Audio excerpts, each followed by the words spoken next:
निबंध की परिभाषा क्या है या निबंध का स्वरूप कैसे होता है, उसके प्रमुख अंग कौन से हैं। तो निबंध लेखन की सैद्धांतिक जो रूप रचना है, पहले उसको हमें समझना है कि निबंध किसे कहा जाता है, निबंध से मतलब क्या है, निबंध में ऐसी कौन सी महत्वपूर्ण बातें होती है जो ध्यान में रखनी जरूरी है। उसके बारे में आज हम थोड़ा सा विश्लेषण करेंगे। सैद्धांतिक विश्लेषण के बाद हमें अलग अलग विषयों पर निबंध पूछे जा सकते हैं। जैसे कि हमारे पाठ्यक्रम में दिया है, कोई सामाजिक निबंध हो, मतलब सामाजिक विषयों पर, समसामयिक समस्याओं को लेकर, साहित्यिक को लेकर, या सामाजिक या वैज्ञानिक निबंध। ऐसे निबंधों के अलग अलग प्रकार हैं। सबसे पहले अगर हमें कुछ देखना है तो हम सबसे पहले देखेंगे कि निबंध का मतलब क्या है या निबंध किसे कहा जाता है। जैसे हम जानते हैं कि निबंध को हम अंग्रेजी में एसे कहते हैं, है ना, एसे कहा जाता है। और मैंने शुरुआत में ही आपको, इसके पहले भी एक लेक्चर इसको लेकर थोड़ा सा हुआ था, जिसमें मैंने आपको कहा था निबंध शब्द ये दो शब्दों के योग से बना है, नि अधिक बंध, जिसका अर्थ है अच्छी तरह से बंधा हुआ। निबंध से तात्पर्य क्या है कि ये जो शब्द है, पहले निबंध, इस शब्द को शब्दशः अर्थ के रूप में देखें। उसका शब्दशः क्या अर्थ है, निबद्ध, मतलब निबंध का अर्थ ही यही होता है कि अच्छी तरह से बंधा हुआ। इसकी भाषा विषय के अनुकूल होती है, मतलब जिसको विचारों में बांधा जाता है, और विषयों को, शब्दों को बांधकर जो विषय का प्रस्तुतिकरण किया जाता है। मतलब शब्दों को बांधकर विषय का प्रस्तुतिकरण का तात्पर्य क्या है कि निबंध को लिखते समय हमें ऐसे शब्दों का चुनाव करना जरूरी है, ऐसे शब्दों का प्रयोग करना जरूरी है जो विषय को विस्तार या अतिरिक्त विस्तार न दे पाए। विषय को विस्तार दे लेकिन विषय को भटकाए नहीं। एक गणित की तरह, एक गणित की तरह शब्दों का प्रयोग होना जरूरी है। तो उन शब्द, उन वाक्यों, उन अर्थों को एक सांचे में ढालना, उसको ही हम निबंध कहते हैं। और निबंध का सबसे अच्छा शस्त्र होता है, यार पहली कंडीशन होती है कि भाषा। निबंध का जो एनालिसिस किया जाता है या जो निबंध लेखन आपको दिया जाता है, उसके माध्यम से क्या देखा जाता है कि छात्र, मतलब विद्यार्थी की भाषा शैली कैसी है, विद्यार्थियों की तर्क शक्ति कैसी है, विद्यार्थी की कल्पना शक्ति कैसी है, जैसे कि किसी विषय को देकर वो किस तरह की सोच है उसकी, उसका दृष्टिकोण कैसा है। तो अपना दृष्टिकोण हो, ये विषय की व्यापकता को जांचा और परखा जाता है निबंध के माध्यम से। इसलिए निबंध का तात्पर्य कोई रैंडम लेखन नहीं, कोई भी एक विषय ले लो और उस पर लिखते चले जाओ, ऐसा नहीं। जिस किसी विषय को आपको निबंध के लिए दिया गया है, उस विषय का विस्तार आप किस तरह से करते हैं, उसमें आप आपके तर्क कैसे रखते हैं, आपके विचार कैसे रखते हैं, आप आपकी कल्पना शक्ति के आधार पर विषय का विस्तार कैसे करते हैं, और आप किस प्रकार की भाषा शैली का प्रयोग करते हैं, वो देखा जाता है। जैसे मैंने पहले कहा, अभी अभी आपको कहा कि विषय में, निबंध में भाषा को बहुत अधिक महत्व दिया जाता है। इसका तात्पर्य क्या है कि आप कितनी प्रभावकारी भाषा का प्रयोग करते हैं, आप कितने जिसको हम कहते हैं कि कितनी स्टैंडर्ड लैंग्वेज जिसको कहा जाता है, साधु भाषा जिसको कहा जाता है, मानक भाषा जिसको कहा जाता है, कैसे मानक भाषा का प्रयोग करते। भाषा का प्रयोग करते समय आपके बोलने में मुहावरे, लोकोक्तियां, व्यंग्य, अभिधा, लक्षणा, व्यंजना, ये सब प्रवृत्तियां आपकी भाषा में है या नहीं। क्योंकि भाषा कौशल में हमने देखा, केवल सपाट बयानी बात करना, इससे कोई आपका प्रभाव लोगों पर पड़ता नहीं। आपको किसी भी विषय को विश्लेषित करना होता है तो आप आपकी भाषा में ये सभी बातें आपकी आनी चाहिए।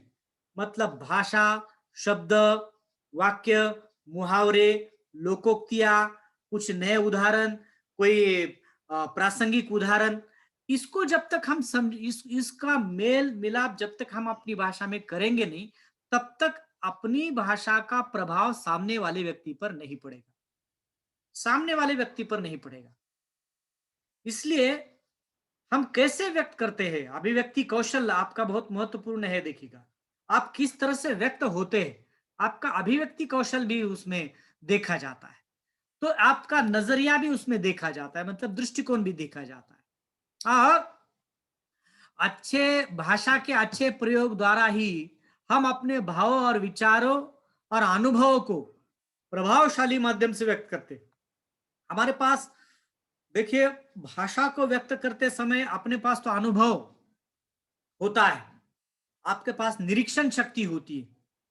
मतलब समाज में जो जो भी कुछ घटित हो रहा है उसे हम अपने आंखों से देखते हैं, कानों से सुनते हैं, उसका निरीक्षण करते हैं, उसके द्वारा हम अनुभव लेते हैं। तो अनुभवों और निरीक्षण के माध्यम से भी हम अपनी भाषा का प्रकटीकरण करते हैं। जैसे कि कोई उदाहरण आपको देना होता है, तो उदाहरण देते समय हम प्रासंगिक उदाहरण देते हैं, हमने सुना हुआ, हमने देखा हुआ। तो ये बहुत जरूरी होता है आपकी भाषा को प्रभावात्मक बनाने के लिए। निबंध को अलग अलग विद्वानों ने अलग अलग तरीके से परिभाषित किया है। जैसे एक हिंदी के एक विद्वान है बाबू गुलाब राय, वह कहते हैं निबंध का आकार जो होता है वो सीमित होता है। हमें भी पता है, आपको कभी 200 शब्दों में, कभी 300 शब्दों में, तो मैक्सिमम आपको 500 शब्दों में निबंध लेखन करने के लिए कहा जाता है। निबंध लेखन करने के लिए कहा जाता है, मतलब आप पर कंडीशन लगा दी जाती है कि आप केवल 500 शब्दों में ही अपने विचार रखें, 200 शब्दों में ही अपने विचार रखें। विषय का अधिक विस्तार विषय को भटकाता है, इसलिए कम से कम शब्दों में अधिक से अधिक अभिव्यक्ति जिसमें होती है उसको हम निबंध कहते हैं। तो वह सीमित होता है।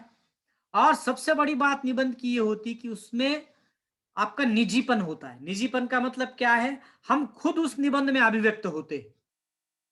हम अपनी खुद के नजरिए से किसी विषय को देखकर लिखते हैं, किसी विषय को देखकर, किसी विषय को लेकर देखते हैं। तो ये सबसे बड़ी बात है कि हमारा निजीपन, निजीपन का मतलब क्या है, हम अपने खुद के विचारों को कोई कॉपी नहीं करते। हम जो भी अनुभव करते हैं उस अनुभव को अपनी भाषा में व्यक्त करते, तो अपना निजीपन उसमें होता है। जैसे कि मैं आपको कहूंगा कि जिस तरह के पिछले कुछ दिनों में राजनीतिक वातावरण पूरी तरह से बिगड़ चुका है, मैं आपको विषय देता हूं कि यह बिगड़ा हुआ राजनीतिक वातावरण क्या हमारी जिसको हम कहते हैं कि प्रजासत्ताक, जिसको हम लोकतंत्र कहते हैं या लोकशाही जिसको कहते हैं, तो बदलता हुआ राजनीतिक परिवेश क्या आप हमारे लोकतंत्र को प्रभावित कर रहा है? ये आपको मैंने विषय दिया है ना, कि बदलता हुआ राजनीतिक परिवेश क्या हमारी लोकतंत्र को मजबूत कर रहा है या बिगाड़ रहा है या उसको नुकसान पहुंचा रहा है, उस पर निबंध लिखिए, है ना। विषय आपको समझ में आ गया ना? विषय आपके समझ में आ गया, मैंने जो कहा वो आपको? Yes sir. हाँ, कि यस सर। बदलता हुआ राजनीतिक परिवेश क्या लोकतंत्र के लिए घातक है हमारे? मतलब पहले हमें सोचना पड़ेगा कि ये लोकतंत्र या ये जो राजनीतिक परिवेश है पिछले पिछले कुछ दिनों का, वो कैसे बिगड़ रहा है। राजनीतिक परिवेश कैसे बिगड़ रहा है, इस पार्टी का व्यक्ति उस पार्टी में, उस पार्टी का व्यक्ति इस पार्टी में चला जा रहा है, जहां उसका स्वार्थ है वहां वो चला जा रहा है, जहां उसको पद मिलता है, जहां उसको पैसा मिलता है वहां चला जा रहा है। जिन लोगों ने उसको चुनकर दिया है उससे उससे कुछ लेना देना नहीं है, उसकी निष्ठा लोगों के प्रति नहीं है, देश के प्रति नहीं है, वो बिक रहा है। और हम देखते हैं पिछले कुछ दिनों के राजनीतिक लोगों का बहुत से ऐसे सामाजिक उनका चरित्र भी अच्छा नहीं रहा है। जो पैसे वाले हैं वही जीत रहे हैं, जिनके पास पैसा है, जिनके पास सत्ता है, वही जीत रहे हैं, बाकी कोई नया व्यक्ति चुनकर नहीं आ रहा है। जो जिस प्रकार से ये राजनीतिक वातावरण बिगड़ता चला जा रहा है, उसके आधार पर तो हम कह सकते हैं कि ये हमारे लोकतंत्र के लिए घातक सिद्ध हो रहा है। फिर आपको उदाहरण देकर भी बताना होगा। आप उदाहरण दे सकते हैं, अलग-अलग प्रकार के उदाहरण आप दे पाएँगे। अलग-अलग प्रकार के उदाहरणों को हम देकर किस प्रकार का राजनीतिक वातावरण बिगड़ रहा है, उसके बारे में हम विश्लेषित करें, किस रूप में वो बिगड़ रहा है। तो ये सभी सोच जो है वो आपकी है। इसलिए कैसे होता है, आप एक ही विषय मैंने आपको दिया कि बदलता हुआ राजनीतिक परिवेश लोकतंत्र के लिए विघातक सिद्ध हो रहा है। तो आप इसी विषय को लेकर निबंध लिख रहे हैं, तो ये वैशाली के द्वारा लिखा गया निबंध, शुभांगी के द्वारा लिखा हुआ निबंध हो या प्रणीता के द्वारा लिखा गया निबंध हो, ये जितने भी यहाँ बैठे हुए विद्यार्थी, हमारे क्लास से जुड़े हुए विद्यार्थी, सबके निबंध के विषय एक है, लेकिन अलग-अलग पद्धति से लिखा जाएगा। शुभांगी अलग लिखेगी, प्रणीता अलग लिखेगी या तनुजा अलग लिखेगी, सब अलग-अलग तरीके से लिखेंगे। ऐसा होगा या नहीं होगा? यस सर, हाँ, होगा सर। ऐसा क्यों होता है? ऐसा सबके क्यों? विचार अलग है। बिल्कुल सही। मतलब उस विषय की ओर देखने का जो दृष्टिकोण है, वो सबका अलग-अलग। कोई कहता है कि ये विघातक है, कोई कहता है कि नहीं, लोकतंत्र मजबूत हो रहा है। संविधान के अनुसार एक व्यक्ति दूसरे, संविधान ने हक दिया है, एक व्यक्ति दूसरे पार्टी को ज्वाइन कर सकता है। यह प्रत्येक के विषय एक होने के बावजूद भी प्रत्येक के विचार और उस विषय की ओर देखने का दृष्टिकोण अलग होता है। इसलिए कहा जाता है कि निबंध में आपकी मौलिकता होती है। निबंध में आपका निबंध का आकार सीमित होता है और निबंध में एक निजीपन होता है। इसलिए निबंध हमेशा स्वच्छ और सजीव होता है। गुलाब राय कहते हैं, आचार्य शुक्ल ने क्या कहा है, यदि गद्य कवियों की कसौटी है तो निबंध गद्य की कसौटी है। देखिएगा, कविता लिखना जितना आसान काम नहीं है, उतना ही निबंध लिखना भी आसान काम नहीं है। गद्य की कसौटी पर खरा उतरकर हमें निबंध लिखना पड़ता है। निबंध का एक एक वाक्य महत्वपूर्ण होता है, क्योंकि आपके पास शब्दों की संख्या के लिए ज्यादा चुनाव नहीं है। आपको 500 शब्द या 200 शब्द ही दिए गए, उतने में ही आपको लिखना होगा। इसलिए ये अपने आप में कसौटी होती है। श्याम सुंदर दास कहते कि निबंध वह लेख है जिसमें किसी गहन विषय पर विस्तार पूर्वक और पांडित्यपूर्ण ढंग से विचार किया गया हो।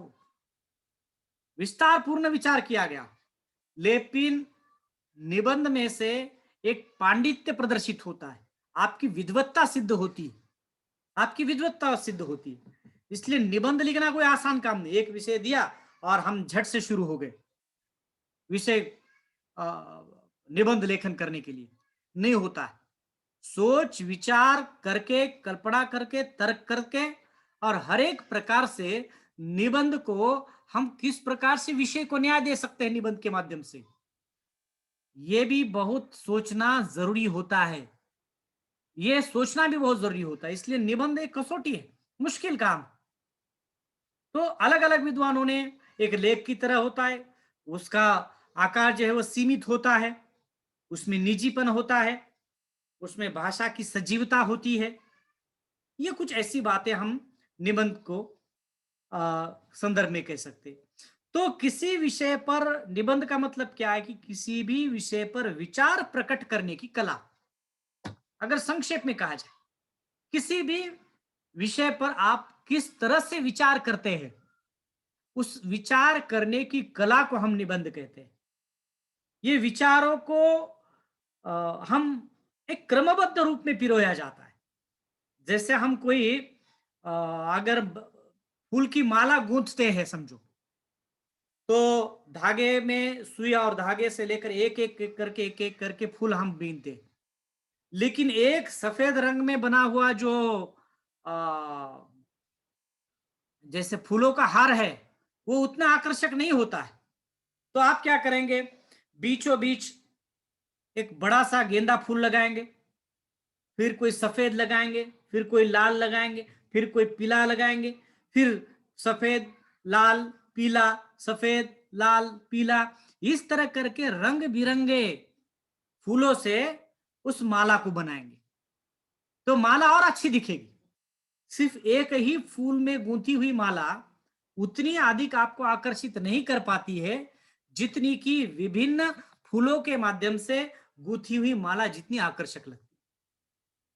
मुझे कहना क्या है कि विचारों की भिन्नता, विचारों की विविधता, भाषाई रूप की विविधता आपके विचारों को परिपक्व बनाती है, आपके विचारों को सरल और सहज बनाती है।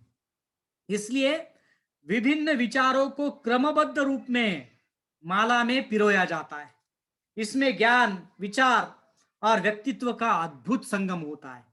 निबंध में हमारा ज्ञान भी आता है, हम कितने जानते हैं, हम कितने समझते हैं, यह सबसे महत्वपूर्ण बात जो है निबंध के माध्यम से स्पष्ट होती है। आपका ज्ञान भी उसमें स्पष्ट होता है। इतना ही नहीं, आपके विचार, आपका व्यक्तित्व, आपकी पर्सनैलिटी आपकी अभिव्यक्ति में आ जाती है। आपका व्यक्तित्व भी उसमें झलकता है। जैसे मैंने कहा था कि आपका निजीपन आपके खुद के विचार निबंधों में होते हैं। इसलिए आपका व्यक्तित्व, ज्ञान, इन सब का एक अद्भुत संगम जो होता है वो निबंध में हमें देखने के लिए मिल जाए। समझ में आ गए निबंध किसे कहा जाता है, उसका स्वरूप थोड़ी मात्रा में? हाँ सर। हाँ, तो विचारों को निबद्ध करना, विचारों को हम किसी भी विषय को विचारों में प्रकट करने की जो कला होती है उसको हम निबंध कहते हैं। उसमें भाषा को ज्यादा महत्व दिया जाता है, उसका आकार सीमित होता है, उसकी भाषा सजीव होती है, उसमें हमारे ज्ञान की लेवल या ज्ञान की सीमा समझती है, हमारी विद्वत्ता समझती है, हमारे विचार समझते हैं, और साथ ही साथ हमारा व्यक्तित्व जो है, ये बात बहुत महत्वपूर्ण है, हमारा व्यक्तित्व भी जो है वो निबंधों के माध्यम से झलकता है, निबंधों में व्यक्त होता है। तो ये कुछ बातें मैंने निबंध के बारे में की। फिर भी उसमें क्या विशेषताएं हैं इसके बारे में देखेंगे कि निबंधों की क्या विशेषताएं होती है। एक सामान्य प्रश्न का जो उत्तर हम लिखते हैं उस उत्तर की तरह निबंध नहीं लिखा जाता है। आपको विषय दिया गया है, कि विषय दिया गया है तो उसका सकारात्मक नकारात्मक नहीं होता है, उसमें दो बाजू नहीं होते सकारात्मक नकारात्मक। जैसे मैं आपको विषय देता हूं, भय इथले संपत नाही, एक मराठी विषय है, आपको समझ लीजिए, भय इथले संपत नाही, इसका मतलब क्या है, कौन बताएगा? अब ये कौन सा विषय दिया है आप समझो, भय इथले संपत नाही, किस विषय को लेकर ये है, किस विषय को लेकर लेखन करेंगे आप? कोशिश कीजिए।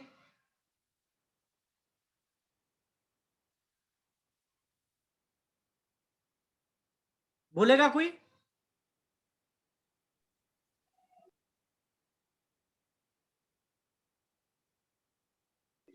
जीवन के बारे में सर। हाँ, अब कोई अलग अलग दृष्टिकोण से इस सेंटेंस का अर्थ निकालेगा। जैसे वैशाली ने अर्थ निकाल लिया कि भय इथले संपत नाही, इसका मतलब जीवन के संदर्भ में, या कोई एजुकेशन को लेकर लेकेगा, है ना। मेरा दृष्टिकोण होगा कि मेरा निजी अनुभव ये कहता है कि मैंने इतना पढ़ा लिखा, इतने पैसे मुझ पर खर्च हुए, अब मुझे नौकरी मिलेगी या नहीं मिलेगी इसके बारे में अनिश्चितता है, तो मुझे डर है कि जितनी इन्वेस्टमेंट मुझ पर हुई है उस इन्वेस्टमेंट का कोई फायदा होगा या नहीं होगा, तो मेरा डर अलग है, तो मैं उस तरह का विषय लेकर लिखूंगा। कोई और तरीके का विषय लेकर लिखेगा, है ना। सबका अपना अपना नजरिया है, सबकी अपनी अपनी बात है। आपको आवाज आ रही है मेरी? हाँ सर। हाँ, वो थोड़ा क्या है, ये हेडफोन निकाल दिया मैंने। तो सबके अपना अपना नजरिया है। जैसे मेरा नजरिया है, मैं शिक्षा को लेकर लिखूंगा। कोई खिलाड़ी होगा, उसने बहुत ढेर से मेहनत की हो, बहुत मेहनत की हो, किसी क्लब में वो ज्वाइन हो जाए, उसका नाम राष्ट्रीय और अंतरराष्ट्रीय स्तर पर आ जाए, उसका डर अलग है। कोई राजनीतिक लोगों का डर अलग है, कोई महिलाओं का डर अलग है। महिलाएं जैसे समाज में असुरक्षित है, तो ऐसा कभी कॉन्फिडेंटली नहीं होता है कि महिलाओं के साथ कभी धोखा नहीं किया जा सकता, उसका डर अलग है। तो सभी का डर अलग है, राजनीतिक लोगों का डर अलग है। मतलब विषय की विभिन्नता आपको देखने के लिए मिलती है कि नहीं मिलती है? मिलती है। हाँ, मतलब एक ही वाक्य है, भय इथले संपत नाही, लेकिन उसकी कितने विषय, विषय विस्तार इतना हो सकता है। हम किस, जैसे मैंने जैसे अभी कहा कि यहाँ जितने 7-8 स्टूडेंट है, वे सब अलग अलग तरीके से सोचकर अलग अलग तरीके से लिखेंगे। तो विशेषता यह है कि हम अपने व्यक्तित्व के अनुसार निबंध का लेखन करेंगे, लेकिन शर्त यह है कि भाषा का प्रभावशाली होना बहुत जरूरी है। और निबंध लिखते समय भाषा का प्रयोग विषय के अनुकूल ही करना चाहिए। विषय के अनुकूल ही भाषा का प्रयोग होना बहुत जरूरी है, विषय को भटक कर नहीं। अगर हम किसी धार्मिक विषय को लेकर निबंध लिखते हैं, तो हमारी शब्दावली में पवित्रता होना बहुत जरूरी है। पवित्रता का मतलब क्या है? अवांछनीय शब्दों का प्रयोग, अश्लील शब्दों का प्रयोग, या जिसको हम वर्नेक्युलर कहते हैं, गावठी, ऐसे शब्दों का प्रयोग उसमें नहीं होना है। अगर हम वैज्ञानिक विषय को लेकर निबंध लिखते हैं, तो हमारी शब्दावली में अधिक वस्तुनिष्ठता हो, वैज्ञानिक शब्दों का प्रयोग हो, मानक और स्टैंडर्ड लैंग्वेज शब्दों का प्रयोग हो। वैज्ञानिक विषय को लेकर अगर हम निबंध लिखते हैं, तो हमारी शब्दावली में मुहावरे और कहावतें आती नहीं है। उतनी अधिक मुहावरे और कहावतों के लिए हमारे पास स्पेस नहीं होगा। साइंटिफिक वर्ड हमारे निबंधों में आ जाते। तो विषय के अनुकूल भाषा का और शब्दों का चयन होना बहुत जरूरी होता है। और केवल भाषा का ही नहीं, बल्कि निबंधों में विचारों की भी कसावट होनी बहुत जरूरी है। आप कैसे विचारों को व्यक्त करते हैं, ये होना भी बहुत जरूरी। विचार को भी रखे तो क्रमबद्ध रूप में रखे, एक के बाद एक। हम जब, मैंने जैसे अभी कहा, जब कोई माला पिरोते हैं ना, तो हम अंदाजे से कभी लाल, कभी काला, कभी लाल, कभी सफेद, कभी पीला, ऐसा ऐसा फूल गूंथते हैं कि हम माला में नहीं, हम सोचते हैं कि माला अगर आकर्षक देखी जाए, माला अगर आकर्षक लगनी चाहिए, तो हमारे क्रम होता है, उसी क्रम से हम फूलों को बींधते हैं, उस माला में पिरोते हैं। वैसे हम अपने विचारों को भी एक क्रमबद्ध रूप में हम उसमें पिरोए, ये बहुत जरूरी होता है। तो उद्धरणों की भाषा न बदली जाए, बहुत जरूरी होता है। निबंध का अर्थ ही यही होता है कि भला भाता, भली भांति रूप में कसा हुआ, बंधा हुआ। इसलिए विराम चिन्हों का प्रयोग, प्रश्नार्थक चिन्हों का प्रयोग, उद्गारवाचक शब्दों का प्रयोग, उद्धरणों का प्रयोग, कहावतों का, लोकोक्तियों का, अलंकारों का, बिंबों का, प्रतीकों का, इन सभी शब्दों का ध्यान हमारा निबंध लेखन करते समय होना चाहिए। और कभी भी निबंध लिखते समय जिस विषय पर अगर हमें निबंध दिया गया है, लिखने के लिए कहा गया है, उस विषय के बारे में चिंतन करना बहुत जरूरी है। नहीं तो हम पेपर लेते हैं और लिखने बैठ गए, डायरेक्टली लिखना शुरू कर दिया, ऐसा नहीं। या आगे का बच्चा क्या लिखता है, पीछे के बच्चे ने क्या लिखा है, ये अगर हम देखते चले जाएंगे ना, वो निबंध नहीं होगा। निबंध के लिए आपको चिंतन करना बहुत जरूरी है। जैसे मैंने अभी एक विषय आपको दिया था, दो विषय आपको बताए, एक मराठी का विषय बताया था आपको कि भय इथले संपत नाही, और दूसरा हिंदी का विषय बताया था आपको कि बदलते राजनीतिक परिदृश्य में क्या लोकतंत्र हमारा खोखला हो चुका है, क्या नुकसान पहुंचा रहा है बदलता राजनीतिक परिवेश। सामाजिक समस्याओं को लेकर विषय निबंधों के हजारों हो सकते हैं, कौन सा भी विषय दिया जा सकता है। कौन सा भी विषय दिया जा सकता है। तो आप जैसे अगर हम कहे कोई मैंने सामाजिक निबंध दिया आपको, जो सामाजिक संपर्क साइटें हैं जिसको हम सोशल नेटवर्किंग साइट कहते हैं, सामाजिक मीडिया जिसको कहा जाता है, ये सोशल नेटवर्किंग साइट ने सभी को अभिव्यक्ति की स्वतंत्रता प्रदान की है। अगर मैंने ऐसा विषय दिया, क्या वाकई ने आपको फेसबुक, ट्विटर या व्हाट्सएप या टेलीग्राम ये जितने भी सोशल साइट्स हैं, क्या वाकई में आपको स्वतंत्रता अबाधित रूप में दी है? क्या स्वतंत्रता का नुकसान पहुंचा जा रहा है? कोई सकारात्मक रूप में लिखेगा तो कोई नकारात्मक रूप में लिखेगा। कोई कहेगा हमारी छोटी सी छोटी बात हम इंस्टाग्राम के जरिए, फेसबुक के जरिए, व्हाट्सएप स्टेटस के जरिए, टेलीग्राम के जरिए हम अपनी रख सकते हैं। पहले हमें कविता भी लिखनी हो तो उसको न्यूज़पेपर में छापने के लिए इंतजार करना पड़ता था। कोई इतने जल्दी न्यूज़पेपर में आपकी कोई कविता छापे, आपके विचार छापे किसी विषय पर, ऐसा हो सकता था क्या? नहीं। अब क्या हो गया कि मुझे न्यूज़पेपर की इंतजार करने की जरूरत नहीं कि इसमें मुझे अपने विषय रखने के लिए मैं अपने फेसबुक के जरिए विचार रख सकता हूं। जैसे मान लीजिएगा कि 26 जनवरी को जिस प्रकार का आंदोलन, राजनीतिक आंदोलन या किसानों का आंदोलन हुआ और लाल किले पर जाकर जैसे हमला उन्होंने बोल दिया, अब उस पे मेरे क्या विचार है, व्यक्तिगत विचार, उस व्यक्तिगत विचार को मैं पत्र लिखकर न्यूज़पेपर में दे दूं तो न्यूज़पेपर छापेगा, इसकी गारंटी नहीं। फिर क्या करता हूं मैं, मेरे फेसबुक वॉल पर मैं लिख देता हूं। ऐसा करता हूं कि नहीं करता हूं?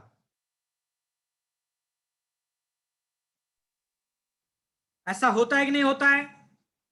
होता है।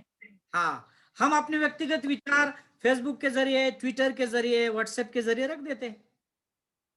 तो इसे कहा गया, सामाजिक मीडिया ने या सोशल नेटवर्किंग साइट्स ने हमें स्वतंत्रता दी है। हमें स्वतंत्रता दी है कि हमारी स्वतंत्रता की जो परिधि है ना, जो जगह है उसको बढ़ा दिया है, स्वतंत्रता की परिधि को बढ़ा दिया है। लेकिन कोई कहेगा कि नहीं, स्वतंत्रता की परिधि से ज्यादा ये स्वतंत्रता पर हमला है कि कोई किसी भी विषय को लेकर टिप्पणी कर सकता है, कोई किसी को भी आलोचना किसी की भी कर सकता है। हम मोदी जी की भी आलोचना कर सकते हैं, हम उद्धव ठाकरे जी की भी आलोचना कर सकते हैं। इससे क्या हुआ है, हम किसी की निजी बातें भी फेसबुक पे रख सकते हैं। हम किसी की निजी बातें भी रख देते, प्राइवेट बातें, मतलब लोगों के बेडरूम में झांकने का काम भी सोशल साइट्स ने किया है। तात्पर्य क्या है कि स्वतंत्रता अबाधित नहीं, स्वतंत्रता खंडित हो चुकी। ये दो नजरिए हो गए कि नहीं हो गए आपके? एक नजरिया सकारात्मक है, उस तरह से निबंध आप लिख पाएंगे, कोई भी नकारात्मक है उस तरह से निबंध लिख पाएंगे। तो विचारों को क्रमबद्ध रूप में रखना, विचारों को एक श्रृंखला रूप में रखना बहुत आवश्यक होता है। बिखराव नहीं होना चाहिए विचारों का उसमें, और एक प्रकार से विचारों में संतुलन होना चाहिए। हम जहरे रूप में लिख दे ऐसी बात नहीं, किसी को गालियां हमारे निबंधों के माध्यम से लिख दे ऐसी बात नहीं। हम प्रखर रूप में हमारा मत रखे, निजी रूप में हमारा मत रखे, लेकिन उसमें कोई असंतुलन हो। प्रमुख बातों को महत्व देना जरूरी है, गौण बातों को छोड़ दो, गौण बातें छोड़ दो, नकारात्मक बातों का उल्लेख नहीं होना चाहिए। सकारात्मक, महत्वपूर्ण और आपकी बातें उस विषय के अनुकूल हो, विषय को अधिक प्रभावित करने वाली हो, विषय को भटकाने वाली बातें उसमें नहीं होनी चाहिए। इसलिए एक श्रृंखला के रूप में आपके विचार उसमें आने चाहिए, एक संतुलन आपके विचारों का उसमें होना चाहिए। और निबंध में बदलती हुई विषय सामग्री के अनुसार हम अपना परिच्छेद कैसा रखें, यह आप सभी को पता है। हम परिच्छेद या पैराग्राफ कैसे बनाते हैं, एक विचार एक पैराग्राफ में, अगर दूसरा विचार आ गया फिर दूसरे पैराग्राफ में, तीसरा विचार है तीसरे पैराग्राफ में। जैसे विषय की सामग्री बदलती है, जैसे विषय का रुख बदलता है, जैसे विचार बदलते हैं, वैसे पैराग्राफ बदलनी चाहिए। बिना वजह ज्यादा पैराग्राफ बनाने से भी कोई मतलब नहीं है। जानबूझकर स्वदेश ज्यादा पैराग्राफ बनाने से कोई मतलब नहीं। उसी तरह से बिना वजह केवल कम से कम पैराग्राफ बनाना यह भी जरूरी नहीं है। तो आपको संतुलन समझ में आना चाहिए। एक विचार एक पैराग्राफ में, दूसरा विचार दूसरे पैराग्राफ में होना बहुत जरूरी है। कहने से तात्पर्य यह है कि आप आपके विचारों की श्रृंखला को कैसे रखते हैं, भाषा का प्रयोग कैसे करते हैं, आप अपने विचारों को क्रमबद्ध रूप में कैसे रखते हैं, यह निबंध के लिए बहुत महत्वपूर्ण होता है। निबंध के लिए यह सबसे बड़ी और महत्वपूर्ण बात होती है। तो इस तरह से किसी भी विषय पर निबंध लिखते समय आपको क्या बातें ध्यान में रखनी चाहिए?